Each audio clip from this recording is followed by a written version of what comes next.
everyone, welcome to another FPV Inside Look. I hope 2020 is treating you better than it is me. I had to grow a beard just so I could look on the outside how I feel on the inside. Old and beat up. Something that can take a beating a lot better than me is the new FT5 frame from T-Motor. It has some great features to help you repair the drone if you bash it, and the version 2 has some upgrades for you digital pilots. Now, let's break this down.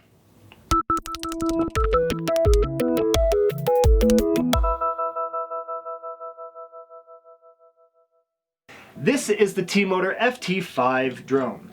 Now it comes in just the frame or P&P version. In the P&P you can have different motors selected for the build. This one has the Velox motors. They're 2306 1950 kV, and I'll be running this on 6S.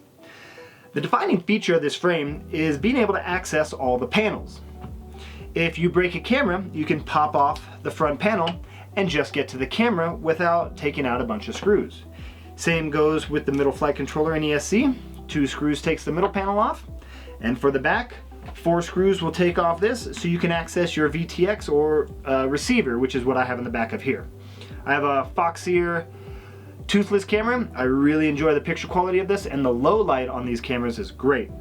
I have a Nano Crossfire receiver because all my drones run Crossfire. I don't know if I'm going to fly Freestyle or mountain surf one day, so they all get the long range capability. And finally, this motor has a Panda RC VTX. Why Panda RC? That's for a review a little later.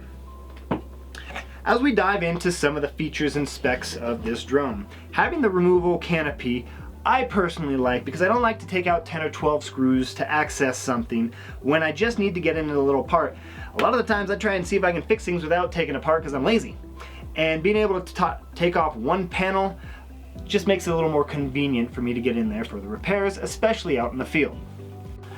The arm thickness is 5 millimeters, and the plate, top and bottom plate, is 2 millimeters, which is a pretty standard size. The XT60 is mounted on the top plate along with the antenna. However, depending on your 3D print, you can do a lot of different things with your antenna and Nano Crossfire receiver or whatever. But what I do like is having the XT60 plug built into the frame. When I have my wires coming out to connect my battery, I'm always worried about chopping them up with my propellers, and I use the battery strap to keep them out of the way. Having it mounted right there just simplifies the build, especially with Freestyle drones. Put the battery on, plug it right in the back. Some other perks to the frame are the mounting holes in the back for a 30-30 or 20-20 VTX, depending on what size you run, and the camera in the front can hold a 22mm size lens. This is a true X-frame design. All the motor arms come into the center point. The motor centers are 225mm apart. And with the 3D prints and all the screws, it comes in about 126 grams. Fully built, it's just over 700 grams with the GoPro Sessions on it. Now I do believe a true X-frame design is better for Freestyle because it rolls and flips the same. If we have a square block, it will flip and roll the same. If we have a stretch X-frame or something more rectangular, the flip and the roll are just a little more slow, and I notice that when I'm flying. The V2 version has a couple extra features. They've made some more room in the nose and they've extended it out. So if you have a version 1 and then you get a version 2, you may need a new print because that front panel is longer and the screw holes may not line up. They've also shrunk it down and made this stack a lot tighter. It's practically touching the screws there. They've also made more room in the back for the DJI digital system to fit in there. The one thing that may be hindering during a crash is if you happen to bend one of these center standoffs. They're custom for the FT5 frame, and you may find some other generics out there, but it's not something us hobbyists have in stock like these standard straight tube standoffs that most of us have lying around. I do not think you're gonna break these very easily. You'll have to take a really heavy impact into some concrete or steel or something. Because they are in the center of the drone, you'll have to land directly on those or hit them precariously to damage these standoffs, but it is a possibility with flying drones. You never know what you're gonna break. Another feature that I'm not too sure about is the 2mm front plate here.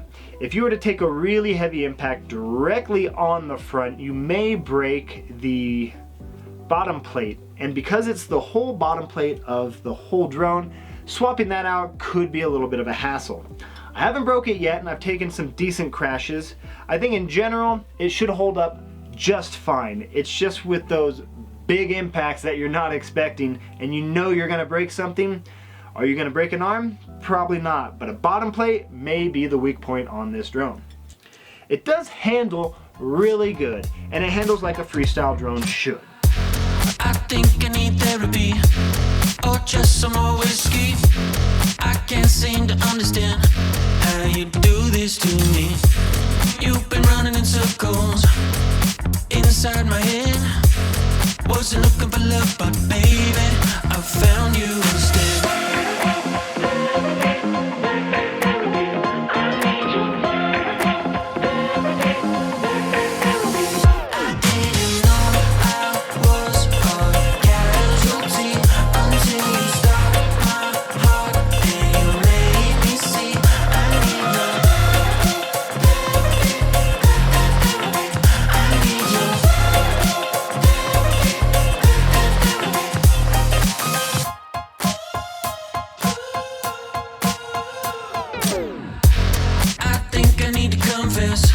Saw you in the red dress. I can't seem to understand how you got all that finesse.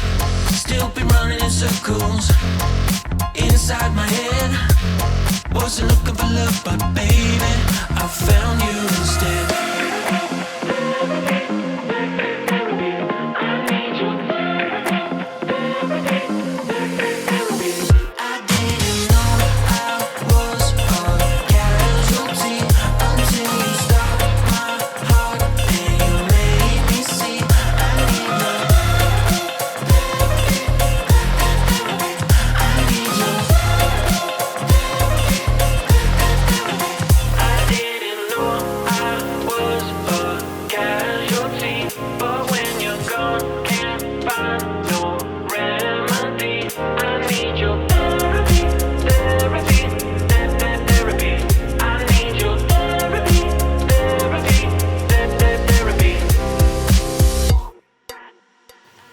In closing, I believe the FT5 is a great frame for anyone looking to build a 5-inch drone. It's great for beginners. You have lots of room to build and lots of options when mounting your VTX and receivers and flight controllers. For the advanced pilot, it performed really well, and it was strong enough to take the abuse I was giving it. If you have any other questions, please leave a comment down below. I'd be happy to answer them. Or you can always find me on Facebook or Instagram at NorCal Drones if you just want to chat other FPV related topics. Thank you so much for watching. Please hit the subscribe button and keep ripping packs.